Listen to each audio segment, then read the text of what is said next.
Hey, I'm Zach. And I'm Jesse. And you're watching Tesla Time News. Episode 41. On Now You Know.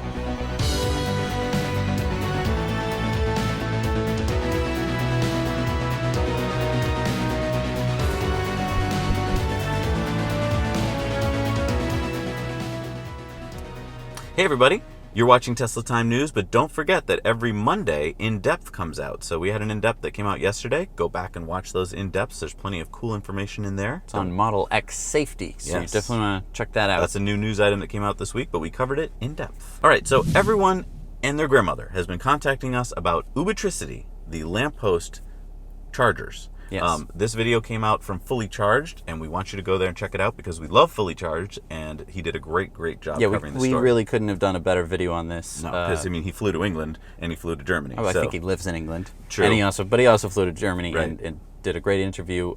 So definitely go check that out. So what is Ubitricity lamppost, by the way? So you're driving through a city. Yep. And or any place with a lamppost. Any place with lampposts, basically, that they've That's pretty much all of civilization. Put in lampposts. Mm-hmm. You park your car next to the lamppost. Yep. You pull out your special charging cables. That you get from Ubitricity. Yes. You plug one end into the Ubitricity lamppost charger. It's just an outlet that's on the side of the lamppost. Okay. And then you plug the other end into your car, and there's some... Wait, so it's a charger? It's a charger. Wait, you can just charge your car. Why hasn't someone thought of this before? This seems like the most obvious idea. I mean, it's going to be a little tricky in Boston because those are all gas lamps. There are some electric ones, but some electric ones. But I'm just saying, I think this is a great idea. Yeah. So it completely changes the landscape because whenever people are talking about electric cars and how are we going to charge them, people are like, oh, we're going to have to put in so many charging stations. Right. This costs 1/10 the cost of a simple charging station. Right, because the power is right there. Most lampposts are now being converted to LED lights. And that frees up a lot of juice, right? Yeah. Is that how this is kind of working? Basically, it's a great way to justify putting these in, saying that like the light doesn't need quite as much electricity anymore. We should be charging electric cars with it. So let's make a point here. It's not high fast charging that's coming out of it. These are 5 kilowatts or about 16 amps. So the idea is that you would park here for a few hours probably and get a slow charge. Slow, but quite decent. You're parking anyway. Right. So, I think that this is great. Now, how does Ubitricity track the electricity usage? So charge you? So Ubitricity put all of their infrastructure, basically, all of the computers and stuff, in your charging cable. Okay. So instead of that it little being, box there. Right, because they have to fit all of their stuff into the lamppost. Basically, a door on the side of the lamppost. They have to fit it all onto that, so they didn't want to have to add a whole bunch of complex stuff. So basically, your little box talks to the lamppost, and now they know who you are, what lamppost you're using, and what the charge rate is, and then they charge you once a month to your Ubitricity account. So you have to get one of these special cords and carry that around in your car. Comment below if you think that this is a good solution. I do like the solution, don't get me wrong, but I think that in the future, I'm hoping that we can use your own charge cord that you already have in the car as opposed to having to carry a second charge cord. It does seem a little complicated. I can understand why they did it. Obviously, right now there's going to be more lampposts than there are going to be people driving EVs. So you put the computers on the consumer side, there's going to be less computers to make. It keeps it cheaper. But maybe down the road when computers get even smaller and cheaper, you put them in the lamppost. Right. It does seem like with sort of a NEMA connector, you could have it work with whatever charger you have. Now, can people walking by just unplug you? No. Why not? Basically, it has a little electronic lock in it. Oh, okay. So when you plug it in, it goes click. And then you have to be the owner. I think you enter in a password or something to unlock it. And on your car side, most cars have a lock as well. So no one's going to unplug tampering. You, which is right. Cool. Yes. That's cool. So there have been a lot of Model 3 sightings. Yes, boy, Model every 3s, week. Model 3s are everywhere, apparently. They're just like, people are seeing them. People are taking some really, really great pictures. Yeah. We got some really good pictures of the inside, the interior. This Model week, 3. Not covered up by jackets. We actually see the steering wheel and we see the computer screen. Yeah. What did we parse from that? So people noticed on the stock that there is, the normal park, reverse, neutral, and drive, and then there's a little steering wheel icon. So that could be the autopilot. So you sort of just, bloop, I'm now in autopilot. I like that. I like that a lot. I think that's really, really, really cool. Wow. Another thing that no one really talks about. There is an e-stop sort of next to the driver's. Is that a train stop in San Francisco? This is so this is a button that you press if you need to, like an emergency stop button. Oh, okay. So I think that would be for the auto driving. Oh. This is for the self-driving feature. Do you think that this is just for testing purposes? Yes. Okay. This is a test. Oh, This right, is- right. they- So it's not going to be in the final No, car. no, no, they I was just afraid bolted we were on. going to have this big yellow No, thing. no. This is Right. this shows that it's a test car, obviously. Gotcha. But it's important to note that it has this, so Yes. they are doing. I'm going to assume semi-autonomous or autonomous Right, driving testing, in it. yes. So that's exciting. Now, I heard something about Model 3 test drives. So some people have gotten an email inviting them to sign up for test drives. Ooh, and it said it's going to be by the end of the year, I think. Yeah, so late 2017, they're going to be offering test drives to preferentially to people who already have reservations and Model S and X owners. Did you get an email? I checked. I got one from Tesla a couple days ago, but I didn't get any invite to drive a Model 3. Neither did I. I wonder if it's just people in California. Maybe. So if you've gotten one of these cool emails, comment down below, let us know. Yeah, and tell us where you're from. Right, because that will hopefully narrow down where they're going to be giving out these test drives. I'm assuming it's going to be near California. Now, here's a picture. It's really hard to see. I don't even know if I want to count this, but it's showing that there's folded back seats. Yeah, so in this picture, it's about 98% reflection, but it does appear that there are you can't see the back seats as you would normally. So a lot of people are conjecturing that they've been folded down. Obviously, this is a a test car, so they could have just been removed. We don't know exactly Yeah, I what's don't know going if it's on. worth even. It's not clear enough for me to give a precise, exact definition or answer. So I'm going to hold off my judgment until I see some actual folded down seats. All right, so last week we told you about that there are actually $35,000 Teslas for sale, and it seems like right after that came out, most of them got snatched up really quickly. So Yes. we got Those were hot items. Yes, and we got some comments like, "Hey, I didn't find any $30,000 Yeah, cars." you were too slow. Snooze, you lose. Sorry, buddy. We hear that most of them only last a few hours. So if you do see one and you want one, put your $1,000 deposit down and get that car. But we did find out why we're getting to see more and more of these cheaper cars, and there probably will be some new ones that'll pop up from time to time. First of all, is that Tesla is offering P100Ds at their service centers now as loaner cars, which means that they're taking all their existing loaner cars and putting them on the certified pre-owned market. Oh, okay. That makes a lot of sense. And so they're switching over. So that's a cool thing for people when you're bringing in your car to get fixed, your S or X, you're going to get a loaner car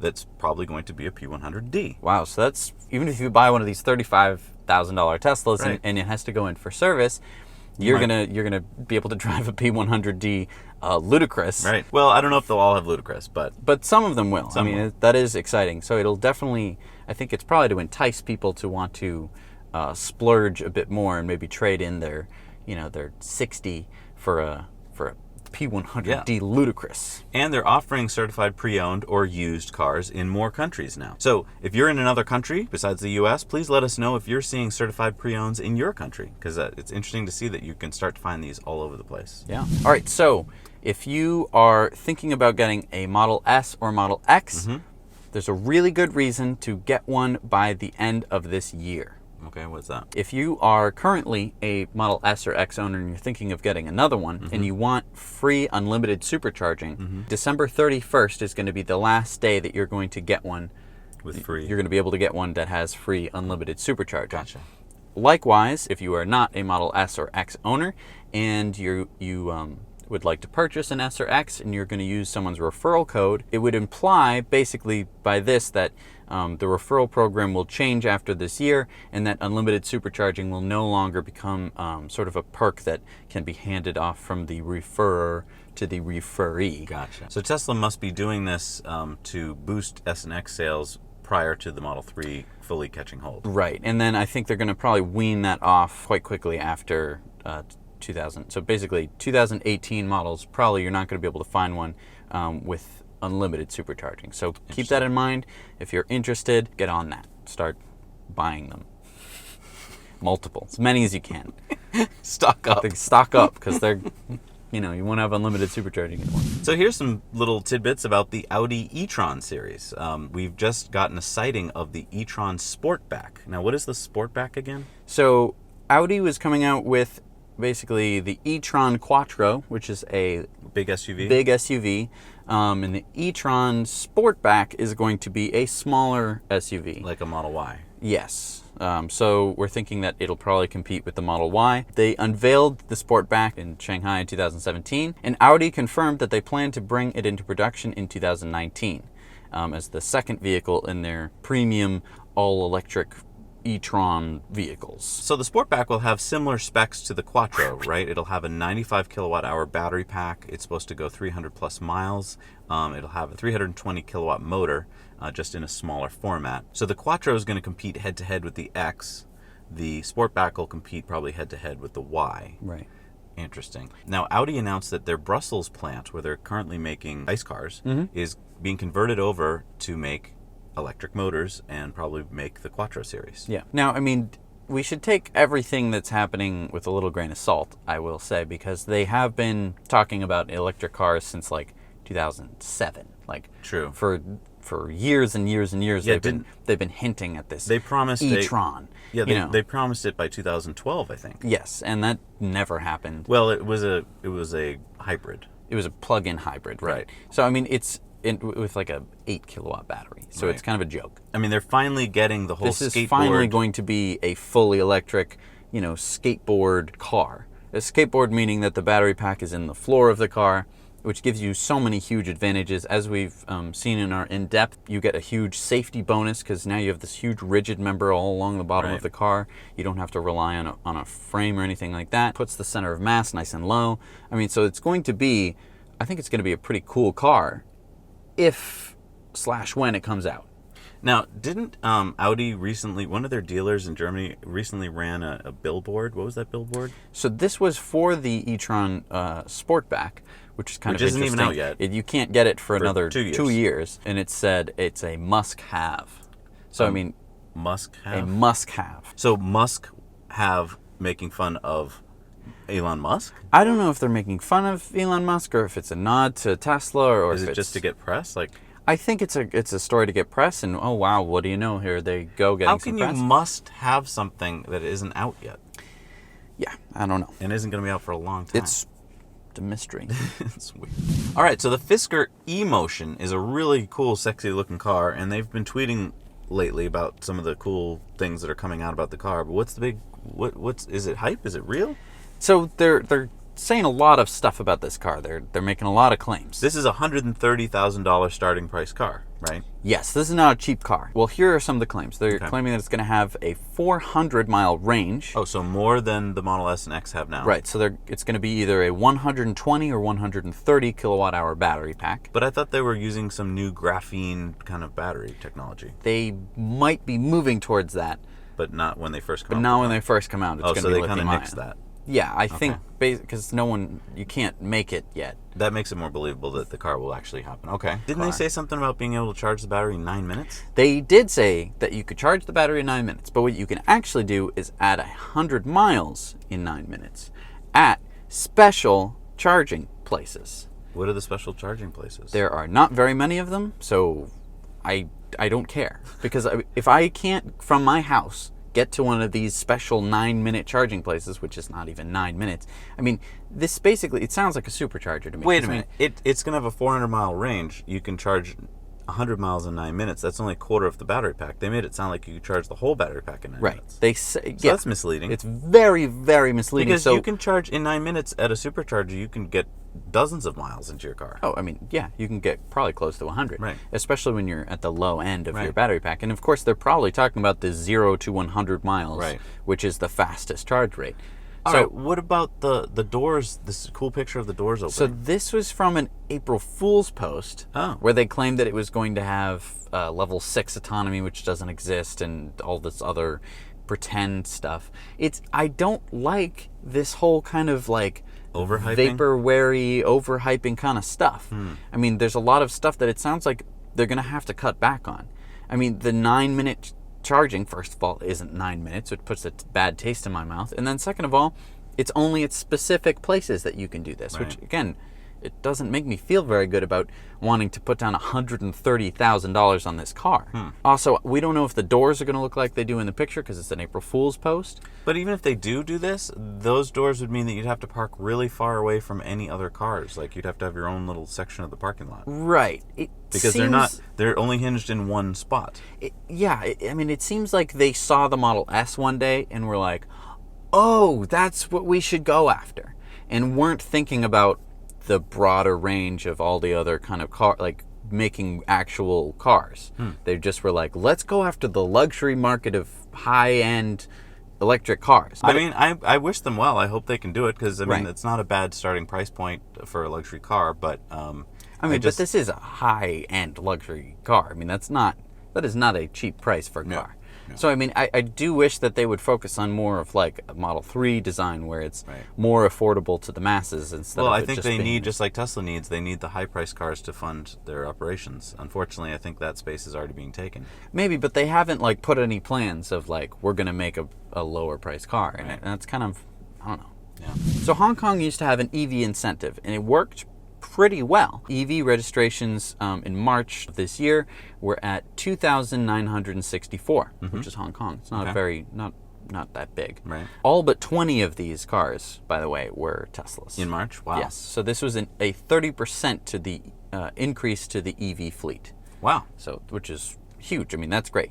And then in April... Yeah? How many did they sell? They sold 0. Actually, 0 electric cars. Wait a minute. Why? Well, the incentive disappeared. And people knew it was going to disappear, so they were kind of stocking up before the... Right. But it completely went away. So that made EVs way more expensive, right? It was 50 to 80% more expensive now to buy an EV than it was just a month ago. Right. This is sort of ridiculous why this happened. Why did it happen? So German automakers were complaining to the Hong Kong government, basically saying that the EV incentives wasn't fair because it didn't apply to plug-in hybrids. Which to me makes sense. Yeah, what? It's a gas car with a small battery in it. It doesn't count. Well, and also Tesla had an 80% market share, and I think the German automakers didn't like that. Right. Well, and for most people, the Tesla is pretty much the only choice because unless you're going to drive a car with a limited range, Tesla's kind of your only option. They're not selling Bolts in Hong Kong. Well, now, so in essence, Hong Kong is effectively subsidizing ICE cars now because it's not counting the true cost of gasoline and the emissions and byproducts to the environment. So that just kind of is sad, and it shows how important it is in the early stages of EV adoption to have governments give those incentives. And if you just take them away all at once, this is what's going to happen. Right. And I think there's a reason that we put the incentives in place. It's because as it currently stands, gas cars have the advantage, as we know. They have the infrastructure. They have cheaper prices. They have everyone knowing that that's what they exist. Right. Most people don't even know Teslas exist. Right. But more importantly, the true cost, is not being fully, realized. Right. That, the cost to the environment, the cost to people's health. The stuff coming out of the tailpipe is not just carbon dioxide. Right. There's also particulate matter. SOx. Right. All sorts of awful stuff that's coming out of the tailpipe, which we just, it's in the air, whatever. What can we do about it? Right. You buy an EV. That's what you can do. So that's why this is why subsidizing EVs is so important, and having incentives for electric vehicles is so important. So come on, Hong Kong. Yeah, get back on the electric train. Yes. So in America we don't get this car, the Renault Zoe. It's not available here. But it's a cool car. It's a very cool car. Let's talk about this real quick here. So what's the range of the Zoe? 187-mile range. And that's actual range. Like it has a 250-mile rated range, but you can actually get 187 miles. Right, which is... That's double what you're getting in your Leaf right now. Right. That's absolutely fantastic. It's in roughly the same form factor as the Leaf, but 187 miles really puts it in a usable category for me. Yeah. Especially because you can, at a fast charger, charge it up in about 1 to 1.5 hours. That's which awesome. is, not bad at all. It doesn't have that much torque. It's got 162 foot-pounds of torque, 66 kilowatt motor. So you're not buying this car to best everybody, but it's a great around-town car. That's true, but honestly, getting the torque right away. If you're going to buy a car, a smallish car, which is not, in any way a sports car, having the torque right away puts you at a huge advantage because you're usually driving at normal speeds, and having the torque at 30 miles an hour, say, really puts you right up ahead of everyone else because everyone else has to rev up. So yeah, that's city driving. I think this is a great car, and I wish that we had them. Yeah, I mean, it's got a 41 kilowatt hour lithium-ion battery, and you can charge it at a max of 43 kilowatts at level 2. So, I mean, like you were saying, you can charge it in 1 to 1.5 hours if you need to. Right, which is fantastic. Another cool thing about this, Renault will replace a battery as soon as it gets to below 75% of its rated range, and they'll do that for the life of the car. It doesn't matter how old the car gets, that you'll get a new battery. So that's basically a lifetime battery replacement program. Right, it's like an unlimited car, basically. That's one of the biggest concerns a lot of people have is, oh, what's going to happen with my battery? Well, Right. you don't have to worry with the Renault Zoe. That's and fantastic. Here's I think the absolute kicker. Yeah.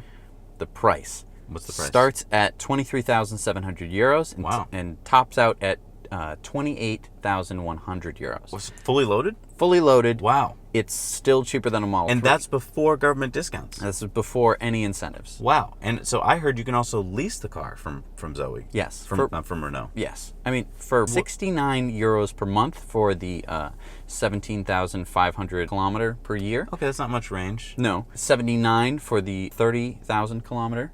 Wait, so 10 euro more a month and you get 30,000 kilometers per year? Yeah.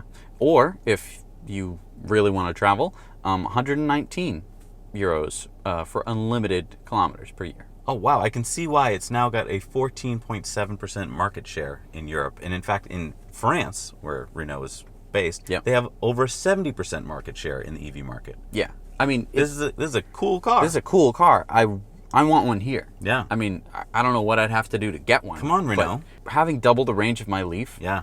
is... And it's a great little car. It looks cool. It looks like kind of like an e-Golf to me. Yeah, I looks want to great. know what our viewers think about the Renault Zoe, especially those of you in Europe who've driven it, or those of you in America who would you like to have it offered here? Right. So people's cars are now uploading videos to Tesla. What were they doing before? Before they were just sort of sending little data packets. We don't exactly know what was in them, but now they're actually sending like video footage from people's Autopilot 2 cameras. Isn't that a lot more data? It is a lot more data, and people are seeing that, and that's sort of why Tesla pays for your data plan.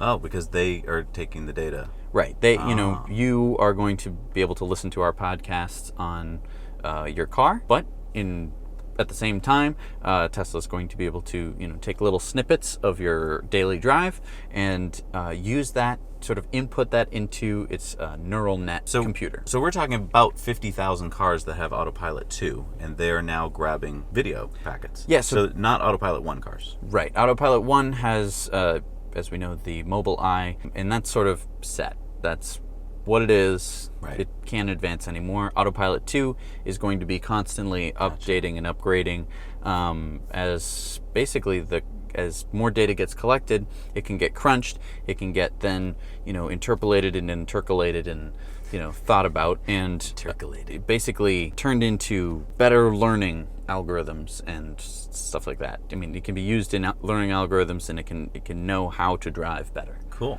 Basically, it's gathering experience from 50,000 cars and mashing it all together to have a great driving experience. The singularity. Yes. So, I mean, it's learning a lot. One important thing to point out is that all the other autonomous car manufacturers have their own little fleets of little cars. Yeah, 150, like GM has 150 bolts. Right.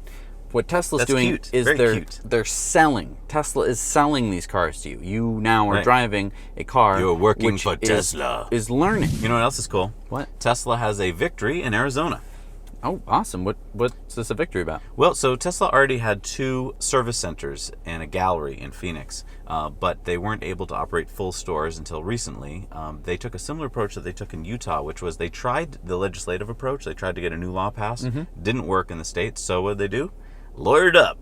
Yeah. They Okay. got their lawyers, they went to court, and the court said to them, basically, yeah, it's unfair that you are being treated this way because you never had franchise dealerships, and so you weren't really competing in that same space. So go ahead, open a full store. Interesting. So it's not a dealership, and that's why they're able to open. Right. It's not a dealership, it's a store. Interesting. Right, because they don't act the same way as a dealership is, right? It's Tesla owns the store. It's not like Zach's Tesla dealership. Right. So in Australia, there's a power company called Transgrid, and Why do I care? Tesla just landed a contract with Transgrid. Okay. And they're going to be building their first small battery installation in Sydney. Oh, I do care now. Yes. All of a sudden I care. So they're going to be building, it's a 250 kilowatt or a 500 kilowatt hour power pack station at the City of Sydney's Alexandra Canal Works Depot. Oh, that's cool. It should be completed in the coming months. The projects will follow several more across Transgrid network. So more coming. There are more coming. Open the spigot. The greatest drive. Yeah, having a Tesla is that's a pretty good drive. No, I mean the greatest drive competition. Oh, you're talking about this. So this is, you could win, if you live in Europe, you could win 3 nights at destination charger hotels driving a P100D Model S or Model X. Yeah, and they pick out routes that are supposedly just gorgeous, fun to drive routes. Right, and they have destination charger hotels that you can stay at. Oh, so let's enter it. Yeah, well, we can't. Why? It's only for people who live in the UK, Germany, Netherlands, Norway, Sweden, Switzerland, France, Austria, Belgium, Finland, Luxembourg, Italy, Denmark, Ireland, Spain, or Portugal. Those are all countries I want to live in. I know, but we can't because we don't live in them. So if you live in one of those countries, enter the contest. Enter the contest. I think it's just sort of like a written. Yeah, there's a little bit of. It sounds like you have to answer some questions about being a speed driver. Any time you get the chance to drive a Tesla, take it because it's fantastic. Yes, and good luck to you. Let's talk about comments. Comments. Here's one that I really like this week. This one comes to us from Johnny JP.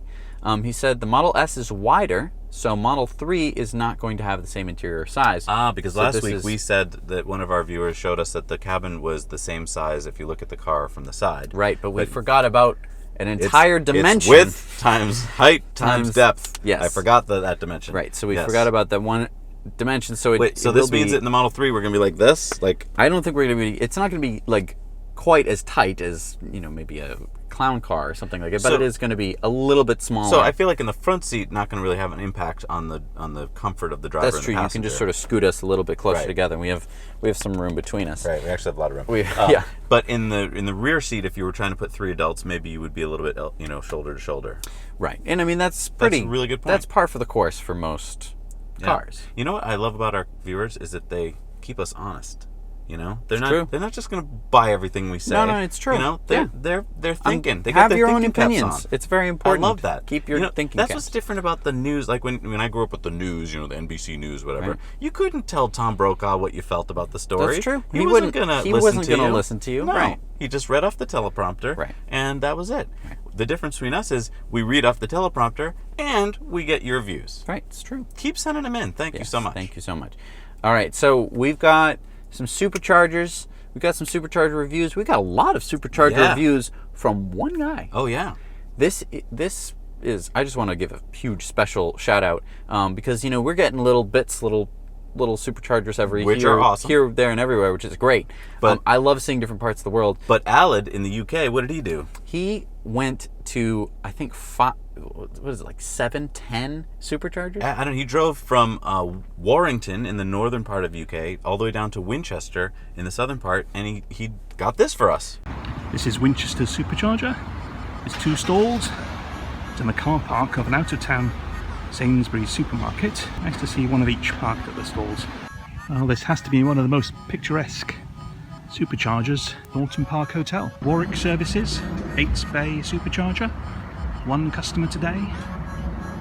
There's the main services building with a Starbucks. This is Hopwood Park Services, the M42, right next to the building. But there seems to be some building going on with what looks like another 6 bays. We're in Warrington at the Park Royal Hotel. It's a 2-bay charging station at a hotel venue.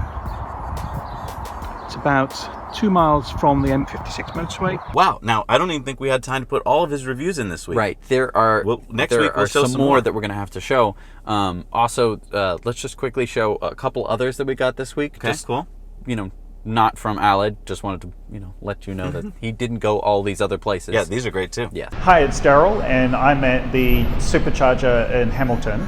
This is at the base, which is a shopping centre, and it's in the underground car park. And the Supercharger is open 24 hours a day, even though the shopping mall is sometimes closed. And the shopping mall has all of the facilities you see in any modern shopping mall anywhere: movie theatres, restaurants, and loads of shops. I'm at the Tesla Supercharger construction site. Actually, it's not that much a construction site any longer because it seems like it will be open very soon. But I'm actually in Denmark. Right over here, you can see there is the motorway. So it's very near to the motorway. Just get off there at exit 58. 16 charging stalls you can see there.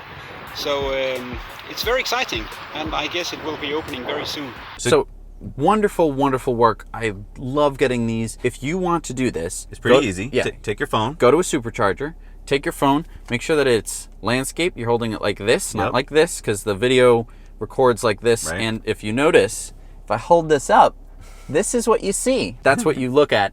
It's this size. Also a couple points. So it's usually windy. It can be windy, and when it's windy, this is what audio sounds like. It sounds like you get a lot of that. Right. So I mean, hopefully it's not windy. If it is, try and cup the microphone a little bit. Right, or do it inside your car, Yeah. or It's no big deal, though. Honestly, we just love seeing all these different Right. places. We love seeing you. Make sure that you get, you is in the shot is awesome, but also get, some of the surrounding, Supercharger. Right. We like to know, what there is to eat. If you can go to the bathroom, Wi-Fi. Sometimes it's pretty cool to know if there's Wi-Fi. Let us know if there's a favorite spot you like going when you're at the Supercharger. Right. Also, you don't have to just do a Supercharger. No, destination Chargers. They're at destinations. They're Yeah. at cool places. You can go on Tesla's website, find their map, and find And go check them out. You don't even have to stay at the hotel or Right. go to the Usually restaurant. it's a hotel or it's a restaurant. Go check them out. It's But probably if you're going at to be the restaurant, right. might as well go to Might lunch. as well go to lunch. What do we Let's got? talk about some new Superchargers. I love These talking are ones about that new no one's Superchargers. ever even heard of before No. because they're brand new. Yes, so none were permitted this week. Oh, well. But construction. Yes, so there's one under construction in Weston, West Virginia. Another one in Dow's, Iowa. Wow. There's a whole bunch in Iowa now. Yeah, When we went on our cross-country road trip, there were 0 in Iowa. we couldn't go through Iowa to get to the other side of the country. Now you can. Wow. Just a few months later. There is new Superchargers that are now open. One is open in Charleston, West Virginia. Another one just opened in Kuma, Australia. Seoul. This one's at Jongno in South Korea. And lastly, Osage Beach in Missouri. Wow. So if you live near those places, those would be a good place to do Supercharger reviews. Yeah. Also the destination chargers or any existing Superchargers. Go check them out. And we want to give a huge shout out, as we do every week, to our Patreon supporters. This week, I want to thank in person, but I can't, so I have to do it on YouTube. Tim L. McVeigh David Hartman. and Cam Hudson. Thank you so much for all of your support. I mean, this is the only way that we can do this is with money, because we do have to buy things like cameras and hosting and SD cards and microphones, and we have to pay Bobby and Brent, and your support allows us to do this every week. Yep. And thank you so much. Thank you so much. If you didn't know, you can listen to this in podcast form, so in audio. What's a podcast? This is it's a breakthrough technology that Really? was discovered, I think, was it like 10 years ago now? Okay. Basically, you can listen to this as an audio file, which takes up a lot less room on your iPod or streaming or whatever. But that would be Techno. illegal in the car, wouldn't it? No, so you can do that. You can do that in your Tesla if you own a Tesla. If you don't own a Tesla, you can find it on all sorts of other Like iTunes, Stitcher, right? All sorts of other podcasty apps and doodads. Yeah. And it's really fun to listen to us yap away when you're driving. Right. Obviously, you can't see us, so that is the one disadvantage for those of you who are listening to a podcast. It might be an advantage, actually. It's too bad. All right. Thank you so much for watching this week. We hope you enjoyed the news. Now you know.